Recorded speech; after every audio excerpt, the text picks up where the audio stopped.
Hi every one, അസ്സലാമു അലൈക്കും, welcome back. ഇന്ന് ഞാൻ നല്ലൊരു ഇഫ്താർ സ്നാക്കുമായിട്ടാണ് വന്നിരിക്കുന്നത്. നമുക്ക് എല്ലാവർക്കും ഇഷ്ടപ്പെട്ട ഫലാഫലും അതിനകത്തൊരു എഗ്ഗൊക്കെ സ്റ്റഫ് ചെയ്ത് നല്ലൊരു അടിപൊളി ഇഫ്താർ സ്നാക്ക്. അപ്പോൾ നമുക്കതിൻ്റെ പ്രിപ്പറേഷൻസിലേക്ക് കടക്കാമല്ലേ.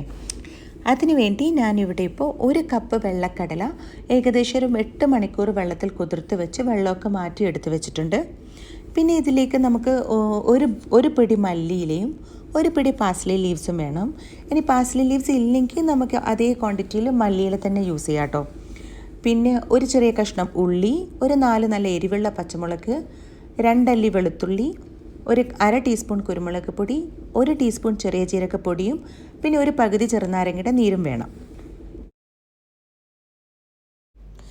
ആദ്യം നമുക്ക് 2 ഇലകളും ഒരു പ്രോസസ്സറിലേക്ക് ഇട്ടൊന്ന് ഒതുക്കിയെടുക്കാം.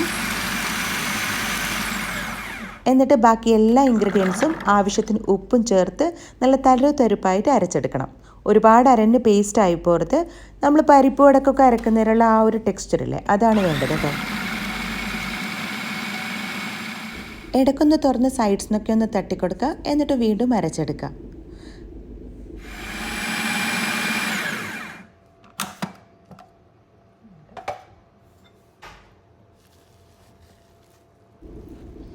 ഈ ഒരു പാകമാണ് നമുക്ക് വേണ്ടത്. ഇനി നമുക്കിതൊരു പാത്രത്തിലേക്ക് മാറ്റാം.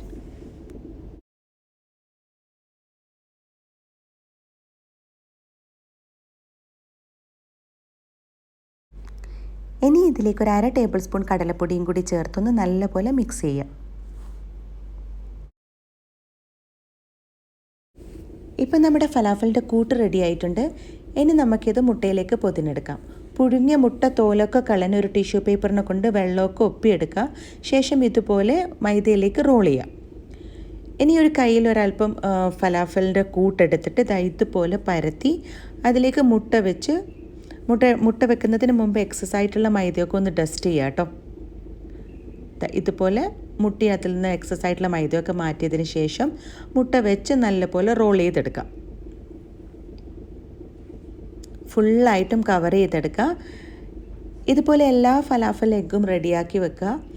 നമ്മളിപ്പോൾ എടുത്ത കൂട്ടുകൊണ്ട് 1 കപ്പ് കടല കൊണ്ട് നമുക്ക് ഏകദേശം ഒരു 10 ഫലാഫൽ എഗ്ഗ് തയ്യാറാക്കി എടുക്കാൻ പറ്റും. ഇതുപോലെ നല്ലപോലെ ഉരുട്ടി നമുക്കിതൊരു പ്ലേറ്റിലേക്ക് മാറ്റാം. ഇതുപോലെ എല്ലാ ഫലാഫലും ഉരുട്ടിയെടുത്തതിന് ശേഷം നമുക്കിത് നല്ല ചൂടായ എണ്ണയിലേക്കിട്ട് വറുത്ത് കോരിയെടുക്കാം.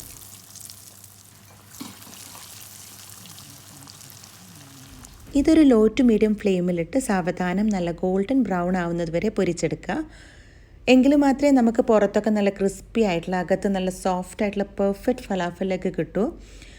ഈ ഒരു പാകമായിക്കഴിഞ്ഞാൽ ഈ ഒരു നല്ല ഗോൾഡൻ ബ്രൗൺ ആയിക്കഴിഞ്ഞാൽ നമുക്കിത് വറുത്ത് കോരി മാറ്റാം. ഇതുപോലെ എല്ലാ ഫലാഫലിലേക്കും പൊരിച്ചെടുത്ത് മാറ്റി വെക്കാം.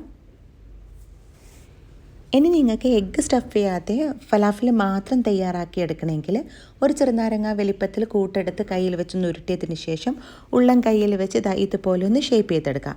അപ്പം നമുക്ക് നല്ല പെർഫെക്റ്റ് ഷേപ്പുള്ള ഫലാഫൽ തയ്യാറാക്കി എടുക്കാൻ പറ്റും.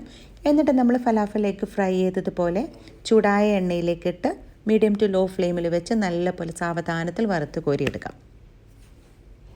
ഇനി നമുക്കിതിൻ്റെ കൂടെ സെർവ് ചെയ്യാനുള്ള ഡിപ്പിംഗ് സോസ് തയ്യാറാക്കിയെടുക്കാം.